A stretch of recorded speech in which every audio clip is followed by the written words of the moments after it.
Sementara itu konflik yang tengah memanas di kawasan Timur Tengah mulai berdampak signifikan terhadap operasional penerbangan di sejumlah bandara.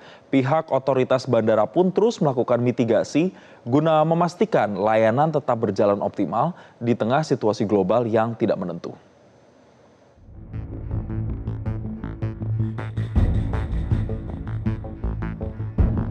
Sejumlah penerbangan umroh menuju Arab Saudi dilaporkan mengalami penundaan imbas konflik di Timur Tengah. Berdasarkan data dari pengelola Bandara Soekarno-Hatta, akumulasi pembatalan penerbangan pada 28 Februari hingga 3 Maret 2026 telah mencapai 60 jadwal penerbangan. Angka tersebut terdiri dari 28 jadwal keberangkatan dan 32 jadwal kedatangan. Data per 3 Maret 2026 tercatat 15 jadwal penerbangan yang mengalami pembatalan. Pembatalan ini didominasi oleh rute menuju Doha, Abu Dhabi, dan Dubai dengan maskapai terdampak seperti Emirates, Etihad, dan Qatar Airways. Namun, sebagian jamaah umroh tetap melakukan keberangkatan meski adanya imbauan Kementerian Haji yang meminta jamaah umroh menunda keberangkatan ke Tanah Suci. Salah satu jamaah yang baru tiba dari Jeddah mengatakan penerbangan mereka menuju tanah air berjalan lancar. Ya alhamdulillah penerbangan dari Indonesia aman-aman saja. Ya tetap khawatir toh Pak, tetap ada yang Artinya lancar. Iya lancar semua lancar. Nggak ada kayak delay gitu? Nggak ada transit. Pihak Biro Travel Umroh pun mengaku akan mengikuti perkembangan keamanan di Timur Tengah, diantaranya dengan menunggu pemerintah mengeluarkan travel warning apabila perang di Timur Tengah semakin beresiko. Sebetulnya kita sebagai PPU juga harusnya mengikuti aturan pemerintah. Cuman ada hal-hal yang sebetulnya kita juga harus mempersiapkan detailnya seperti apa. Untuk saat ini kita masih tetap terbang karena pesawat yang lain kemudian tetap terbang. Tapi nggak tahu, kita akan terus update perkembangannya. Kalaupun nanti ada travel warning misalkan, mau nggak mau kita akan stop juga. Sementara itu, Kementerian Haji dan Umroh menyatakan tengah menyiapkan sejumlah opsi yang disesuaikan dengan perkembangan dengan mengutamakan keselamatan jemaah. Sekarang jemaah umroh yang ada di Tanah Suci itu ada 58.867. Jadi yang masih di sana, yang harusnya nanti kita lihat waktunya akan pulang. Beberapa hari ini sudah pulang, ada lebih 7.500 yang sudah pulang di jadwalnya. Nah, hanya saja yang kemarin kami sampaikan himbauan dari Kementerian Haji dan Kementerian Luar Negeri itu agar jamaah yang akan berangkat bulan-bulan ini itu menunda dulu. Itu penting, kenapa? Karena kita tidak tahu eskalasinya seperti apa yang bisa memberikan ancaman. Otoritas terkait berjanji memberikan informasi secara berkala. Para calon jamaah umroh diimbau untuk rutin memantau status penerbangan mereka melalui kanal informasi resmi maskapai atau media sosial resmi lainnya.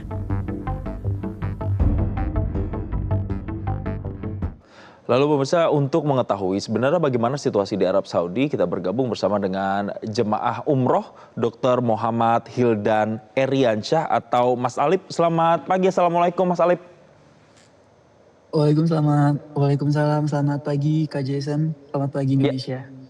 Baik, terima kasih telah bergabung Mas Alip. Ini di tengah situasi yang saat ini mungkin banyak ketidakpastian, banyak jadwal penerbangan juga harus berubah-ubah begitu. Kalau kondisi sendiri di sana di Arab Saudi itu seperti apa? Dan posisi saat ini Mas Alip itu ada di mana? Oke, baik. Kalau sekarang posisi saya sedang ada di Jeddah. Saya baru saja sampai di Jeddah itu kemarin siang. Sudah selesai umrohnya di Mekah. Kalau kondisi yang dirasakan selama di Madinah dan Mekah ini masih aman dan terkendali. Tidak ada tanda-tanda kepanikan juga di masyarakat maupun dari kalangan jamaah. Aktivitas di sekitar Masjidil Haram dan di pusat-pusat kota juga masih berjalan seperti biasa yang saya rasakan. Memang sedang ada kita semua memang mengikuti perkembangan geopolitik di kawasan Timur Tengah yang sedang memanas. Tapi di sini juga situasi di Tanah Suci sendiri tidak menunjukkan adanya gangguan keamanan yang signifikan. Tidak ada suara sirine atau tidak ada evakuasi, tidak ada pembatasan mendadak. Jadi secara overall semuanya masih kondusif. Berarti masih kondusif ya. Kalau untuk kegiatan ibadahnya sendiri, biasanya kan yang paling dituju itu seperti di Masjidil Haram misalnya atau di Masjid Nabawi. Nah, itu juga apakah berjalan normal seperti biasa atau ada mungkin pengamanan-pengamanan yang lebih diketatkan di sana, Mas Alip? Baik, alhamdulillah kalau ibadah sih tetap berjalan secara normal. Kita 24 jam masih bisa ke Masjidil Haram, apalagi di waktu-waktu ramai ya. Memang ada banyak petugas-petugas yang menjaga di sekitar Masjidil Haram, cuman itu memang sudah standar operasional seperti itu. Karena memang ini juga masih high season di bulan puasa, jadi memang banyak jamaah yang berdatangan ke sini. Cuman itu tidak mengganggu sih, jadi kita tetap bisa beribadah normal dan kondusif juga di sini. Tapi ada himbauan khusus tidak ini keluarkan misalnya dari otoritas terkait di Arab Saudi ataupun misalnya dari KBRI atau KJRI untuk khususnya jemaah-jemaah dari Indonesia? Baik, kalau imbauan yang saya tangkap itu lebih kepada menjaga ketenangan, kayak tidak menyebarkan informasi yang belum jelas sumbernya, dan tetap mengikuti arahan resmi dari otoritas tempat ataupun dari pihak travel masing-masing. Jadi sifatnya lebih ke preventif, bukan karena ada situasi darurat seperti itu kurang lebih. Ya, oke. Berarti secara keseluruhan memang kondisinya masih aman begitu, masih kondusif di sana ya. Mas Alip, tapi yang juga kemudian jadi perhatian karena banyak sekali jemaah umroh yang jadwal keberangkatannya ke sana itu harus ditunda tadi, kalau tidak salah ada sekitar 60 penerbangan. Bagaimana dengan yang dari Arab Saudi yang sudah selesai ibadah umroh mau ke Indonesia? Itu ada perubahan-perubahan nggak yang Mas Alip dengar? Baik, kalau untuk rombongan saya sih sejauh ini tidak ada perubahan, masih sesuai jadwal. Saya rencana pulang masih 3 hari lagi di sini. Tapi saya dengar dari beberapa mutawif, jamaah mutawif lain, itu ada beberapa jamaah yang penerbangannya di-cancel. Jadi dia sudah transit di Abu Dhabi dan itu penerbangannya di-cancel 2 sampai 3 hari. Sampai sekarang tuh masih belum ada kabar untuk keberangkatan selanjutnya gitu. Nah, Mas Alip dapat informasi nggak mereka yang cancel ini nasibnya apakah kemudian ditanggung dari pihak travelnya atau mungkin ada penanganan khusus dari Kementerian Haji dan Umroh di sana atau seperti apa? Kalau informasi yang itu sejauh ini saya belum mendengar sih, Kak. Oke, Mas Alip, kalau untuk dari sisi jamaahnya sendiri secara psikologis ketika tahu ada kabar seperti ini, apakah banyak yang juga cemas, banyak yang juga panik dengan situasi seperti ini atau masih menghadapinya dengan cukup tenang, Mas? Oke, baik. Memang secara manusiawi tentu ada rasa khawatir ya, Kak. Kayak kita melihat berita internasional, apalagi keluarga di Indonesia juga masih memantau dan tanya-tanya sama kita juga di sini.